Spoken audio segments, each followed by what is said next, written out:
Olá, tudo bom, pessoal? Hoje, durante nossa aula, nós iniciamos o estudo do conjunto dos números racionais, certo? Para falar a respeito dos números racionais, eu comecei falando com vocês a respeito do conjunto dos números naturais. Os números naturais são os valores que nós utilizamos para contar normalmente. Então, são os valores que a gente utiliza para quantificar coisas que são inteiras. Então, 0, 1, 2, 3, 4, 5, 6, até o infinito. Então, esse é o conjunto dos números naturais, certo? O conjunto dos números naturais é o conjunto onde tem os números que nós utilizamos para contar normalmente. A gente também pode considerar do conjunto dos números naturais os números utilizados para ordem. Então, primeiro, segundo, terceiro, quarto e assim por diante. No primeiro bimestre, vocês começaram a conhecer um novo conjunto numérico, que foi o conjunto dos números inteiros. No conjunto dos números inteiros, além de haver dentro desse conjunto os números naturais, 0, 1, 2, 3, vocês também conheceram os valores negativos. Então, o conjunto dos números inteiros são os números menos 1, menos 2, menos 3, menos 4, menos 5, menos 6, menos 7, até o infinito. Então, vocês aprenderam que o conjunto dos números inteiros, ele é uma união dos números positivos e dos números negativos, sem vírgula, né? Os números que não têm vírgula. Então, esse aqui é o conjunto dos números inteiros, que é representado pela letra Z, e o conjunto dos números naturais é representado pela letra N. Muito bem. Por que eu estou falando desses dois conjuntos? Porque o conjunto dos números racionais, que é um conjunto que nós vamos estudar agora, ele é um conjunto que abrange os números naturais e os números inteiros. Mas além de ter dentro dele, dentro do conjunto dos números racionais, então aqui eu estou falando dos racionais, além de ter os números positivos, os números negativos, né? Ele também vai ter na sua composição os valores decimais exatos. Então, todos os números que têm vírgula e são exatos. Então, por exemplo, 0,25 é um decimal exato, ele acaba aqui. E ele é considerado um número racional. Depois, esse valor também na forma negativa dele, 0,25, também é um número racional.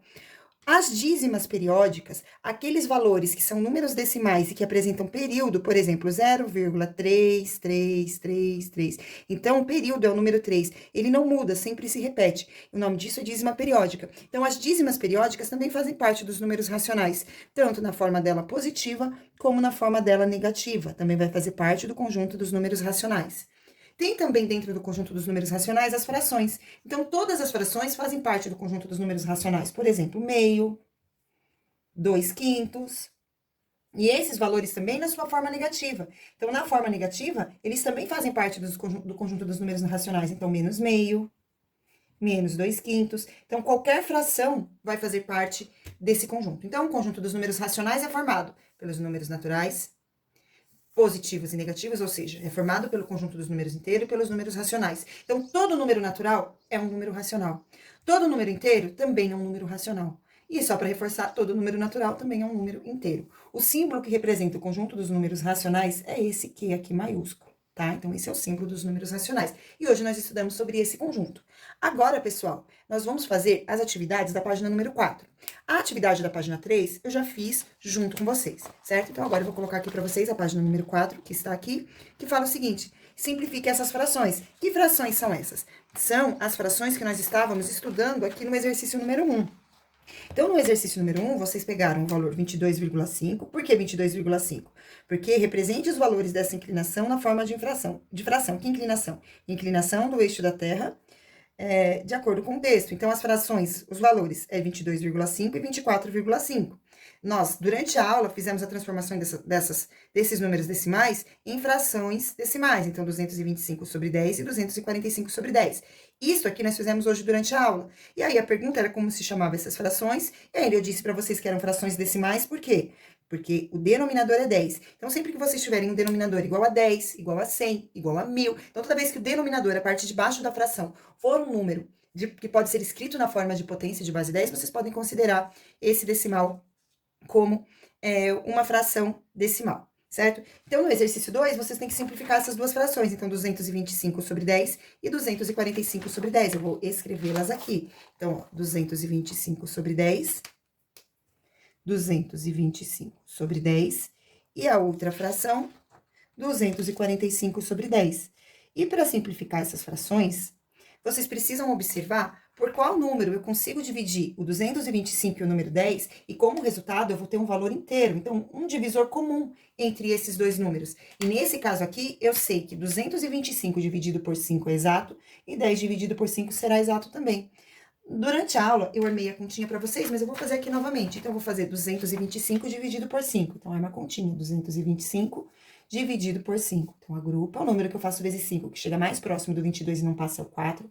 4 vezes 5 é igual a 20. 22 tira 20 e resta 2, abaixo 5. O número que eu faço vezes 5, que o resultado é igual a 25, é o 5. Então, 5 vezes 5 é igual a 25. 25 menos 25 resta 0. Portanto, o resultado dessa divisão será igual a 45. Então, aqui eu vou ter 45 no numerador e no denominador, 10 dividido por 5, que é igual a 2. Próximo valor, 245 também é divisível por 5 e o 10 também é divisível por 5. Vamos realizar a divisão.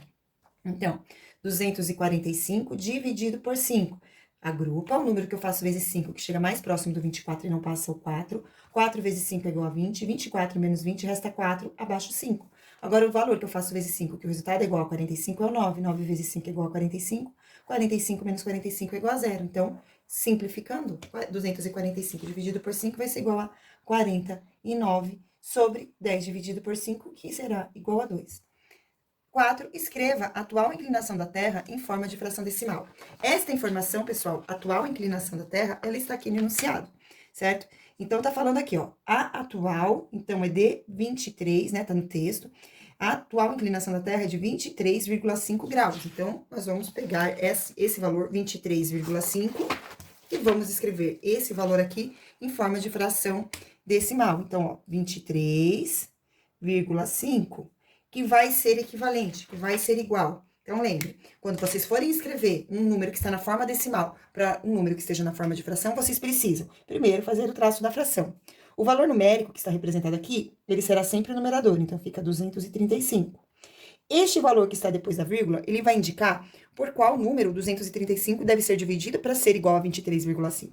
E nesse caso, como é só uma casinha, a gente tem apenas um zero e um 1. Então, 235 dividido por 10 é igual a 23,5, portanto, na forma decimal, eu tenho esse valor aqui. Lembrando que uma fração, para ser escrita na forma decimal, ela precisa ter o denominador 10, tá? Se eu realizar a simplificação, pode, eu vou encontrar uma fração equivalente, não vai mudar o valor. Mas aí deixa de ser fração decimal, porque aqui o denominador, se eu simplificar por 5, o denominador vira o número 2. Aí já não é mais fração decimal.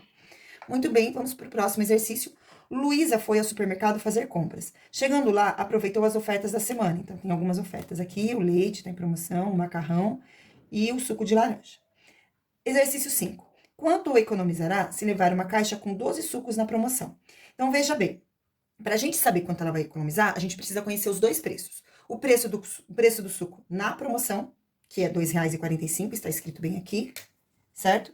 E o valor do suco sem estar na promoção, que é igual a R$ 3,50. Nesse caso, pessoal, o que eu vou fazer? A pergunta é, quanto ela vai economizar? Então, quanto ela economizará na compra de 12 sucos? Para facilitar esse cálculo, a primeira coisa que eu vou fazer é pegar o preço do suco fora da promoção, que é de R$ 3,50, e desse valor eu vou subtrair o preço na promoção, que é igual a R$ 2,45. Quando eu realizo essa subtração, eu sei qual é a diferença entre o suco na promoção e o suco fora da promoção, de uma unidade, certo? Então, primeiro agora eu vou descobrir o preço que eu economizo em uma única unidade. Então, 10 tira 5, 5, 4 tira 4, 0, abaixa a vírgula, 3 tira 2, 1. Então, em uma unidade de suco, eu economizo R$ 1,05. Só que são 12 unidades. Portanto, eu vou pegar esse único valor que eu economizo e vou multiplicar por 12. E aí, eu vou saber o valor da minha economia total, porque eu economizei na compra de 12 unidades. Então, 2 vezes 5 é igual a 10, vai 1. 2 vezes 0 é igual a 0, mais 1 é igual a 1.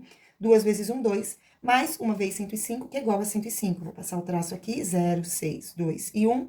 Números que eu tenho na parte decimal. Agora eu conto. 1, 2. Então, eu vou colocar aqui na minha resposta 2 números na parte decimal. 1, 2, a vírgula vem para aqui. Portanto, ela economizará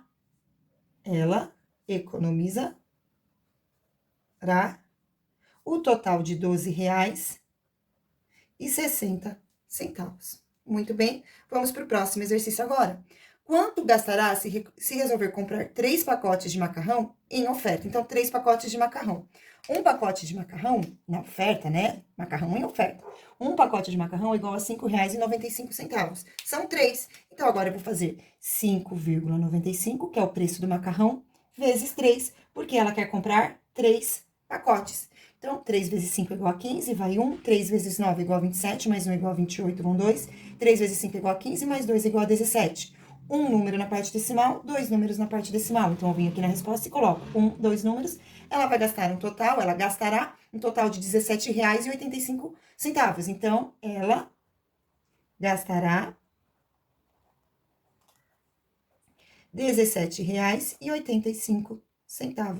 E muito bem, pessoal, essa foi a nossa videoaula de hoje. Espero que vocês tenham gostado. Beijos e tchau!